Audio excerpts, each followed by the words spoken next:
찾으신 줄 알고 요한계시록 9장 1절을 제가 읽습니다. 다섯의 천사가 나팔을 불매 내가 보니 하늘에서 땅에 떨어진 별 하나가 있는데 저가 무저갱의 열쇠를 받았더라.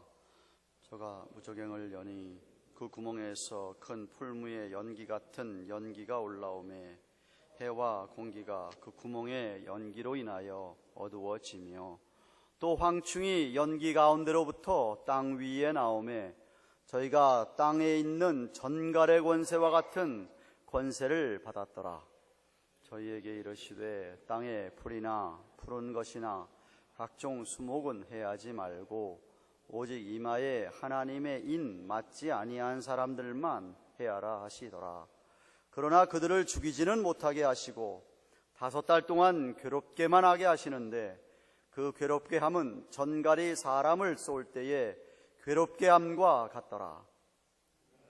사람들이 죽기를 구하여도 얻지 못하고 죽고 싶으나 죽음이 저희를 피하리로다.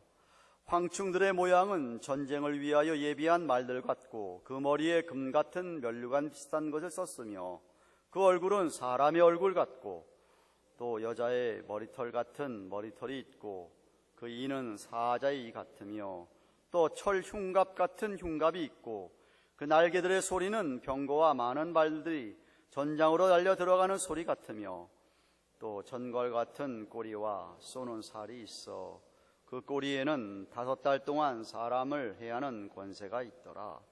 저희에게 임금이 있으니 무저갱의 사자라.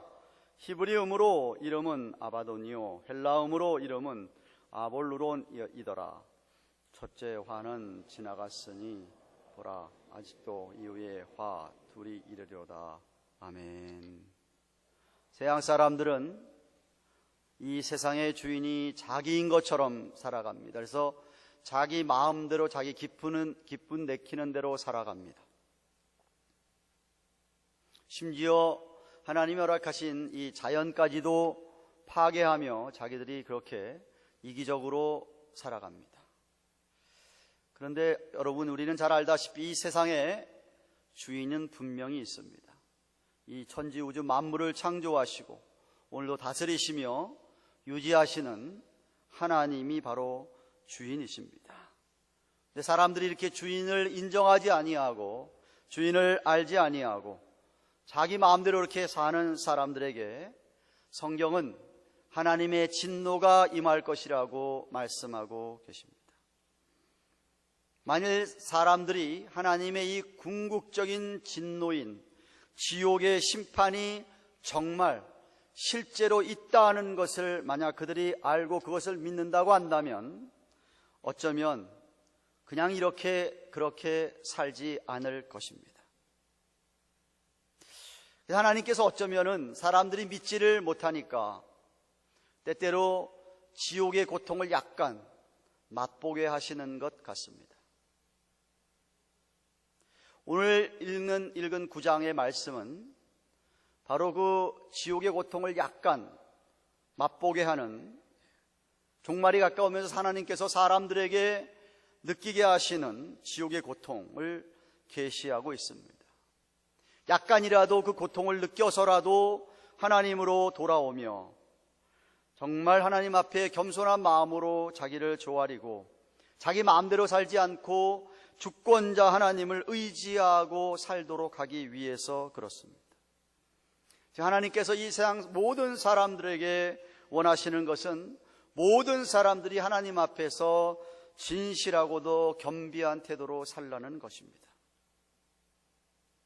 영국의 유명한 설교가요 목사인 마틴 로이 존스라는 분이 계셨습니다.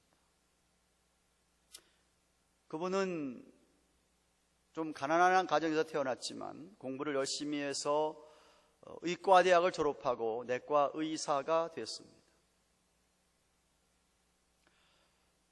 의사가 되고 또 좀 특출해서 영국의 왕의 주치의의 보조까지 되었습니다. 나이가 오직 21살밖에 안 되었을 때 말입니다. 그런데 얼마 지나서 그는 비록 기독교 가정에서 모태신앙으로 자랐지만 회심한 경험이 없었는데 20대 중반에 회심을 경험하게 되었습니다. 그리고 그 돈을 많이 받고 귀족을 누릴 수 있는 의사직을 버리고 어느 시골의 조그마한 교회 전도사로 부임을 하게 됩니다. 월급이 10분의 1도 채 안 되는데 그런 곳에 전도사로 부임을 해서 사역을 시작합니다. 그의 전기를 읽어보면 그가 그렇게 된 데는 청소년 시절 때에 가게를 같이 운영하던 아버지 집에 불이 났는데 죽을 뻔하다가 겨우 창문을 뚫고 살아났던 경험이 있었고, 또 두 번째는 그 후로 얼마 되지 않아서 영국에 전염병, 유행성 전염병이 돌았는데 많은 사람이 전염병에 죽었고 자기 브라더도 죽었는데 자기는 살아남았습니다. 이런 경험을 통해서 그는 하나님 앞에 완전히 돌아올 수 있었다라고 그가 적고 있습니다. 하나님께 때때로 우리에게, 인간들에게 어려움을 주시는 것은 그들을 정말 하나님 앞으로 인도하시기 원하시는 하나님의 분명한 뜻이 있는 것이죠. 8장을 살펴보면 예수님께서 인봉한 책, 계시의 책 7째 인을 떼실 때에 7 나팔을 부는 7 천사가 등장을 했습니다. 그래서 한 천사가 나팔을 하나씩 불 때마다 이 대자연의 재앙이 일어나는 것을 우리가 8장을 통해서 보았습니다. 오늘 9장에 들어와서 5번째 천사가 나팔을 불 때에는 하늘에서 별 하나가 떨어졌다고 1절에 이야기를 합니다. 별 하나가 떨어지는데 이게 타락한 천사 가운데 하나로서 무저갱, 소위 말하는 지옥, 아비스라고 우리말에 NIV에 번역이 됐는데 이 지옥이라고 할 수 있는 거기에 열쇠를 가진 천사가 떨어졌다라고 이야기를 합니다. 그 열쇠를 받아 들고서는 열쇠를 가지고 무저갱을 잠깐 열었습니다. 2절 3절을 보시면 잠깐 조금 구멍을 여는데 거기서 그냥 시커먼 연기가 쏟아져 나왔습니다. 풀무의 연기 같은 것이 올라오는데 그게 얼마나 진하고 지독했으면 태양빛을 좀 가리기도 하고, 그리고 하늘을 연기로 가두오면서 시커멓게 하면서 어두워졌다라고 2절 3절에 이야기합니다. 그것과 함께 황충이 등장하는데 황충이 그 연기 가운데서, 시커먼 연기 가운데서 황충, 로커스라고 하는 메뚜기 종류의 일종인 황충이 떼를 쥐어서 나옵니다. 왜냐하면 거기 보시면 복수로 쓰여져 있습니다. 황충이. 여러분이 구약성경을 읽어보신 분들 아시겠지만 구약성경에 보면 종종 황충의 떼로 말미암아 피해를 입었던 이스라엘 백성들과 세상 사람들이 나옵니다. 애굽의 10재앙 가운데서도 한 재앙은 황충이 내리는 재앙이었습니다. 한 번 황충의 때가 지나가면 수풀에 남는 것이 하나도 없는, 어떤 식물도 남는 것이 없는 그러한 황충의 재앙이었습니다. 한번 사진 보시겠습니까? 제가 인터넷을 뒤지다가 어떤 사진이 참 좋을까 하다가 오스트레일리아에 오래전에 정말 저게 보이는 게 황충인데 황충이 몇 밀리언 셀 수도 없을 정도로 한번 뒤덮고 지나간 그곳에는 진짜 남는 게 하나도 없었다고 합니다. 그런데 4절을 보시면 이 황충이 식물이 아니라 사람을 덮칩니다. 사람을 공격합니다. 사람을 공격하는데 예외는 이마에 하나님의 인을 맞지 않은 사람들만 해치도록 하나님이 허락을 하시는 것을 봅니다. 소위 말해서 성령을 받은 저와 여러분들은 황충이 어쩌지를 못하는 것이었습니다. 건드리지를 못하도록 하나님께서 하나님의 권세로 건드리지 못하게 하였습니다. 그런데 여러분, 문맥을 가만 살펴보면 사람을 공격하는 이 황충은 실제 황충이라기보다 황충의 모양을 띤 귀신, 영물로 여겨집니다. 그러니까 사람들을 이렇게 공격을 하고 고통을 주는데, 하나님께서 이 황충의 때에다가 전갈의 권세와 같은 권세를 허락하셨다고 합니다. 전갈, 스콜피온이 뭔지 아셔요? 스콜피온, 전갈, 좀 무시무시하게 생겼죠? 올려줘 보세요. 저겁니다. 근데 특별히 저거는 뭐 앞에 이런 뭐 다리 이런 걸로 공격을 하는 게 아니라 진짜 무서운 거는 저 꼬리에 있는 포이즌, 독이라고 합니다. 저 꼬리로 한번 치면 사람이 그 독에 이렇게 찔려서 괴로움을, 고통을 당한다고 합니다. 상징적으로 전갈을 이야기하셨습니다. 마치 옛날에 뱀이 아담과 하와를 유혹해서 하나님께서 창세기 15절에 뱀의 머리를 쳤지만 꼬리는 살게 남겨두셨죠. 독사가 머리를 잘려도 꼬리는 삽니다. 얼마 동안. 그것처럼 전갈의 꼬리 같은 꼬리의 독으로 사람들을 공격하게 해서 괴롭힌다라고 얘기합니다. 그런데 그것도 주님께서 주님의 권세 아래 제한을 뒀습니다. 한도가 있습니다. 5절과 10절 하반절을 보시면은 5달만 괴롭히도록 합니다. 5달만 괴롭히도록 합니다. 계속해서 괴롭히는 게 아니고 5달 동안만 괴롭히게 하는데, 또한 죽이지는 말도록 합니다.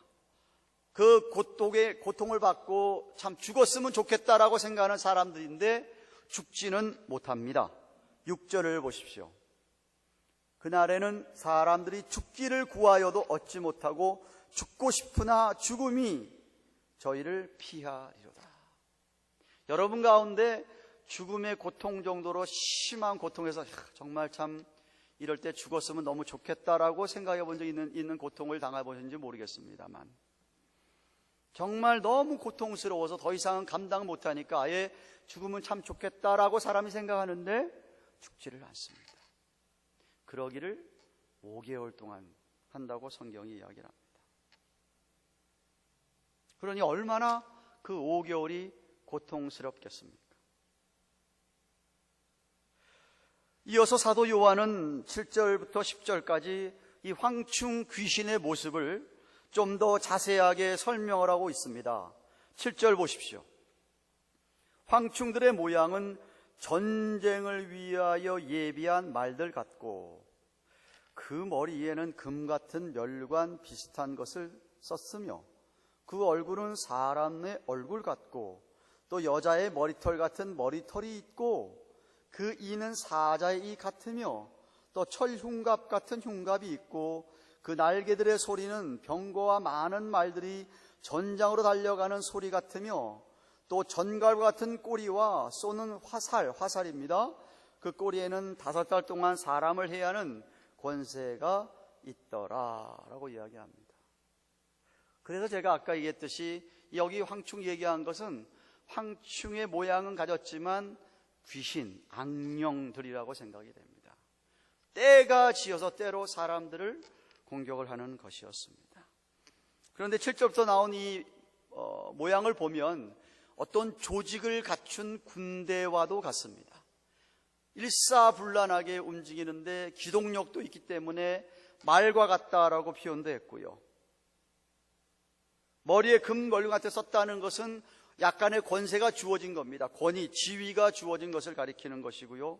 얼굴이 사람의 얼굴 같다라고 하는 것은 사람처럼 어떤 지혜, 이성적인 논리, 지혜가 좀 있는데 그게 악한 괴계로만 쓰이는 것이죠. 또 여자의 머리털 같은 머리털이 있다고 합니다. 여자의 머리털은 여자의 매력이 아니겠어요? 그러니까 그들에게는 또 사람을 유혹하는 매력도 있고 이가 사자의 이빨 같다고 합니다. 한번 물으면, 사자에게 한번 물리면 어떻게 되겠습니까? 잔인하게 먹이를 뜯어 먹을 수 있겠죠. 그죠? 철흉갑이라고 했는데, 흉갑은 breastplate, 방패를 얘기하는 겁니다. 방패. 철로 된 방패도 있다고 얘기하는 거 보면 그들은 그들 자신을 방어할 수 있는 방어도 할 수 있게 됐다라는 것이죠. 그리고 날개들의 소리는 병거와 날개들의 소리는 병거와 같고 많은 말들이 전장으로 달려가는 소리 같다라는 거 보면은 때를 지어서 한 군대가 되어서 달려간다는 뜻입니다. 그리고 아까도 얘기했지만 정갈의 꼬리처럼 결정적인 무기인 독을 쏘는 그 화살을 갖고 있다는 이야기입니다. 그리고 이 군대의 대장이 있는데 11절입니다. 저희에게 임금이 있으니 무저갱의 사자다, 지옥의 사자다. 히브리 말로는 이름이 아바돈이고 헬라 말로는 이름은 아폴론이라고 하는데 둘 다 뜻은 destroyer, 파괴자라는 뜻입니다. 많은 성경학자들이 여기서 이야기하는 임금을 사탄, 마귀로 해석을 합니다. 사탄의 주된 임무는 하나님께서 아름답게 만들어 놓은 이 창조 세계를 파괴하는 것입니다. 사람을 파괴하고 가정을 파괴하고 교회를 파괴하고 하나님의 나라를 파괴시키려고 하는 게 사단입니다. 사람들을 충동해서 이 하나님이 만들어 오신 아름다운 자연까지 파괴할 뿐만 아니라 인간성 자체를 파괴해서 사람이 사람답지 못하게 짐승 같게 만듭니다. 아마 그 수종을 드는 악령들 가운데 하나가 오늘 본문에 황충 모양을 한 귀신들이 아닌가 생각을 합니다. 여러분, 제가 질문 하나 할까요? 하나님의 반대, 하나님의 대적 누구죠? 하나님의 반대, 사단 마귀는 아닙니다. 사단 마귀는 하나님의 적이 될 수가 없어요. 악한 타락한 천사 중에 임금이라고 한다면 어쩌면 우리 미가엘 천사장 정도가 대적이라고 할 수 있겠어요. 하나님과는 대적이 안 됩니다. 왜? 루시퍼, 사탄도 마귀도 하나님의 피조물이고요. 그것도 유한하기지 하나님만 영원하고 하나님만 창조주시고 하나님만 주권자이시기 때문에 하나님하고 사탄하고는 대결이 안 되는 거예요. 분명한 그들도 피조물이고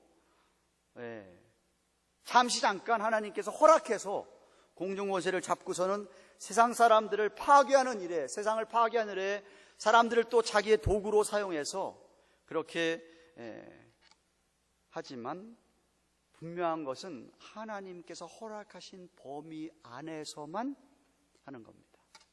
믿으시기를 바랍니다. 제한되어 있다는 이야기입니다. 사랑하는 여러분, 서론에 제가 언급했습니다만 왜 하나님께서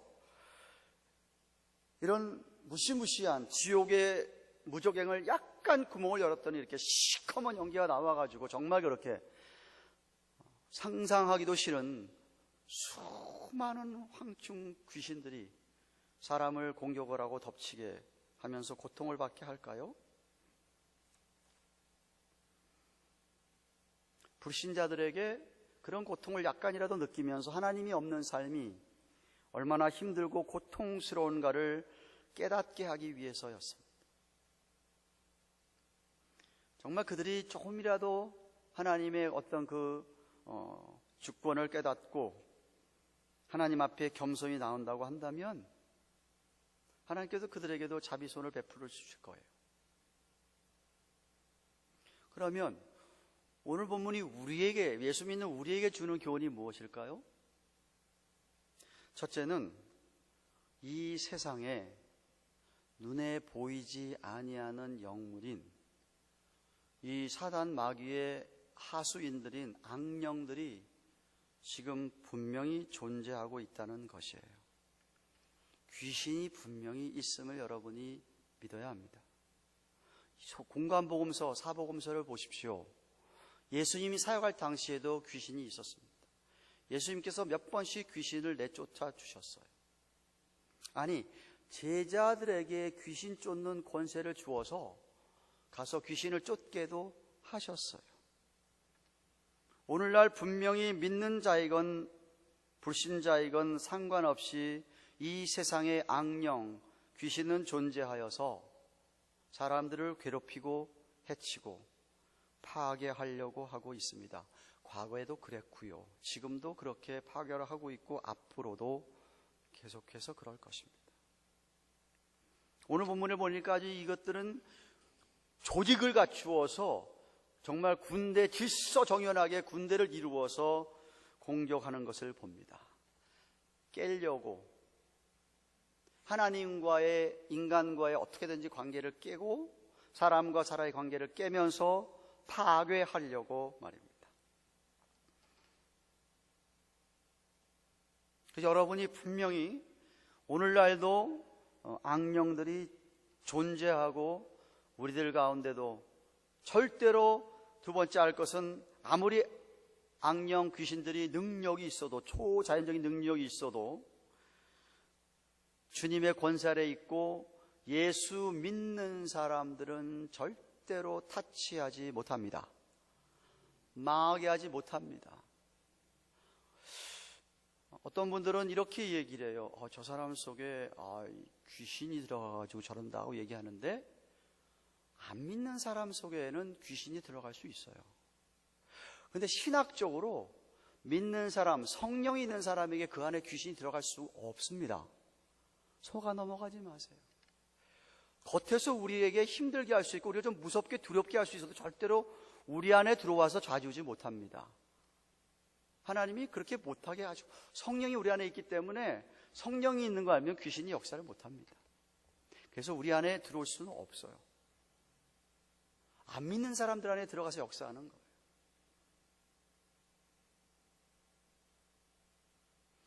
주님의 권세 아래 있기 때문에 데살로니가 2장 8절을 보면 그때 불법한 자 악령을 얘기하는데요.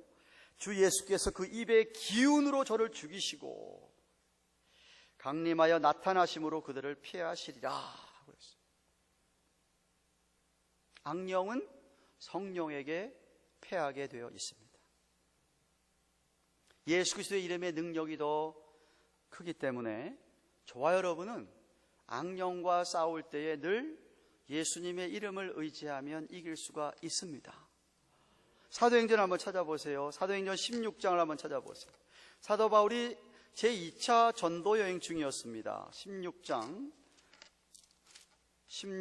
18절 빌립보 지역을 전도여행 중에 지나가고 있는데 귀신 들려서 점치는 여자, 귀신 들린 여종 하나가 있는데 자꾸만 시끄럽게 해서 바울이 복음을 전하는 일을 방해하는 것이었습니다.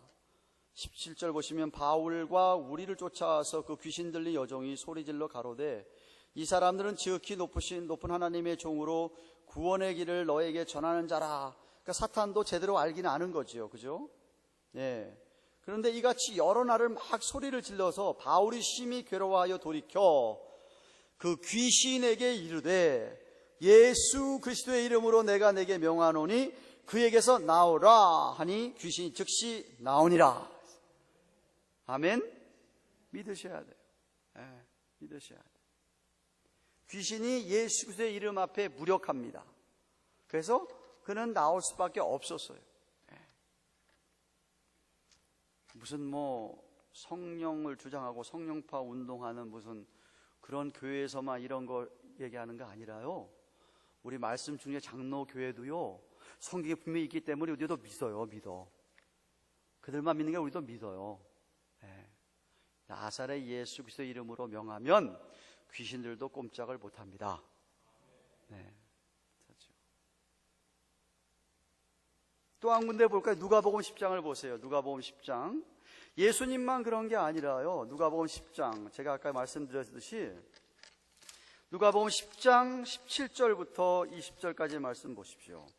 누가복음 10장 17절부터 20절 말씀입니다. 아까 제가 얘기했듯이 예수님께서 70명의 전도팀을 보냈어요. 그들이 갔다 와 전도 보고를 합니다. 17절, 18절, 19절, 20절. 우리 같이 한번 읽을까요? 시작. 70인이 기뻐 돌아와 가로되 주여 주의 이름으로 귀신들도 우리에게 항복하더이다. 예수께서 이르시되 사단이 하늘로서 번개같이 떨어지는 것을 내가 보았노라. 내가 너희에게 뱀과 전갈을 밟으며 원수의 모든 능력을 제어할 권세를 주었으니 너희를 해할 자가 결단코 없으리라. 아멘. 해할 자가 결단코 없어요.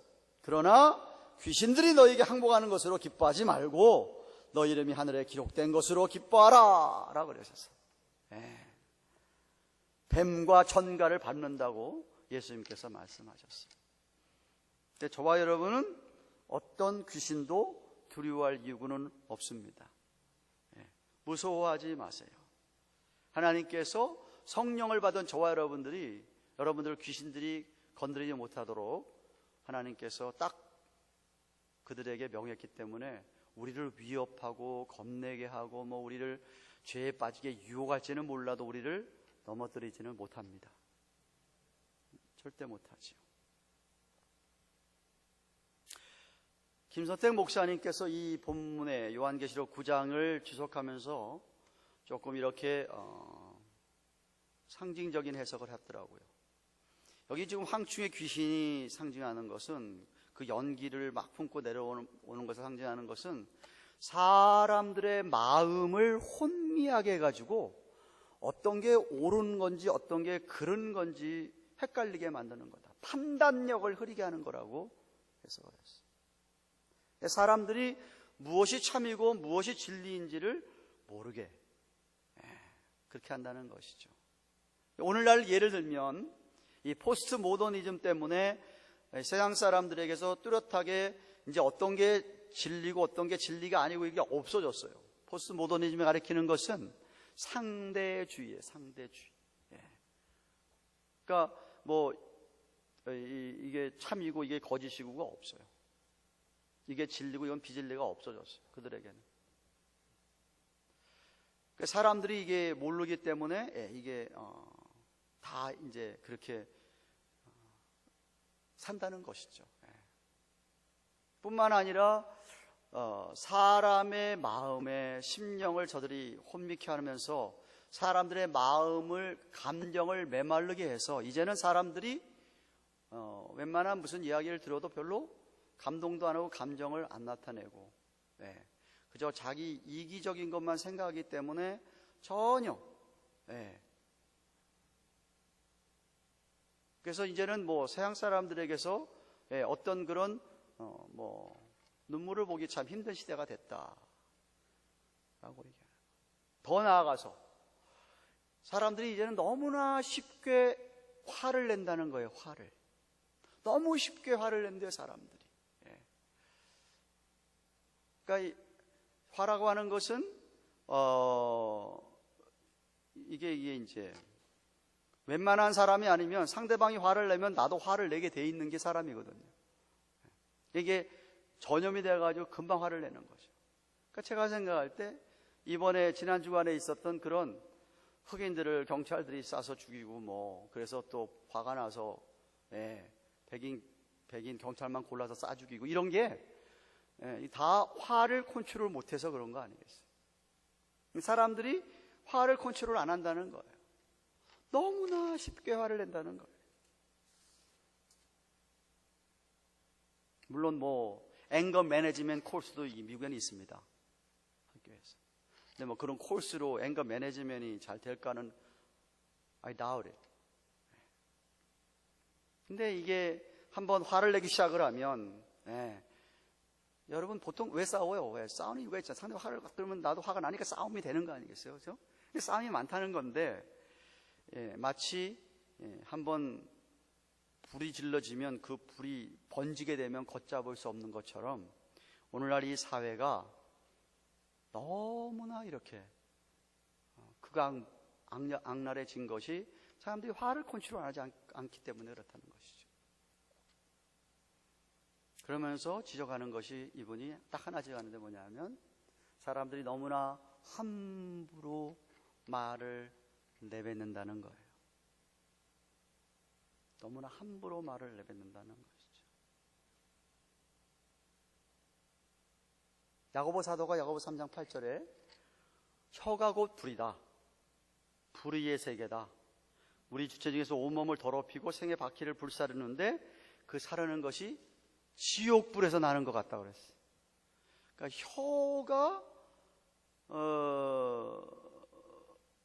상대방을 해치는 것을 지옥불하고 비유를 해놨어요. 지옥불. 그러니까 이 지옥불은 아무리 작은 불이라고 하더라도 이 지옥불은 꺼지지 않기 때문에 확 번져버리잖아요. 그렇죠? 너무나 잘 붙는 것이죠. 사단 마귀가 하나님을 두려워하지 않는 심령에, 하나님을 모르는 심령에, 아주 교만한 심령에다가 불을 질러버리는 것이죠. 그러면은 비인간적이 되어버리는 거예요. 인간성을 상실하게 되는 것이죠. 그래서 세상이 점점 악해져 가는 것이 아니냐는 겁니다. 이게 다 악령들이 사람들을 주장하라는 것이라 이 말이죠. 그래서 그거에 컨트롤 받기 때문에 그렇다는 겁니다. 말씀 맺습니다. 사랑하는 여러분, 우리는 나사렛 예수 그리스도의 이름으로 성령을 힘입고 악령의 역사를 막아야 합니다. 인간성이 파괴되는 것을 막아야 되고요, 가정이 파괴되는 것을 막아야 되고요, 교회가 파괴되려는 것을 막아야 합니다. 만약 우리가 이전에 막지를 못해서 이미 파괴가 되었다고 한다면, 그래서 파괴가 된 사람이 있거나 가정이 있거나 교회가 있다고 한다면 우리는 다시 세워야 합니다. 우리 하나님께서는 바로 이 다시 세우는 새 창조를 하시는 분이시기 때문에 우리가 이 일에 우리가 동참을 해야 된다 이 말이죠. 먼저는 우리가 막아야 하지만, 먼저는 우리가 예수 이름으로 이 마귀들의, 이 악령들의 역사를 막아야 하지만, 만약에 무너진 사람, 파괴된 사람이나 가정이나 공동체가 있다고 한다면 우리가 예수님의 이름을 의지하고 또 하나님의 이름을 힘입어서, 성령님을 힘입어서 우리가 다시 일으켜 세워야 된다는 것이죠. 그게 바로 부흥입니다. 부흥. 부흥이라는 게 뭐냐 하면 다시 살린다라는 뜻이거든요. 망가진 것, 파괴된 걸 다시 살리는 게 부흥이에요. 우리 주위에 심령이 망해버린 심령들 있잖아요. 그 심령을 살려야 되겠다 이 말이죠. 우리 중에 정말 힘든 가정이 있으면 우리가 어떻게든 살려야 되겠다는 것이죠. 회복할 수 있도록. 왜냐하면 저는 확실하게 믿기를, 우리 하나님께서는 정말 세상이 다 망하더라도 만약에 한 영혼이라도, 한 가정이라도 되살아난다면 하나님은 그걸 원하시는 분이라고 믿습니다. 천하보다 귀한 게 한 영혼이라고 했기 때문에 저는 여러분의 심령도 늘 이런 것을부터 방어하고 바로 세워져 있을 뿐만 아니라 우리 주위에 망가진, 파괴된 그런 가정과 교회가 있다면 바로 세워지기를 주님의 이름으로 축원합니다.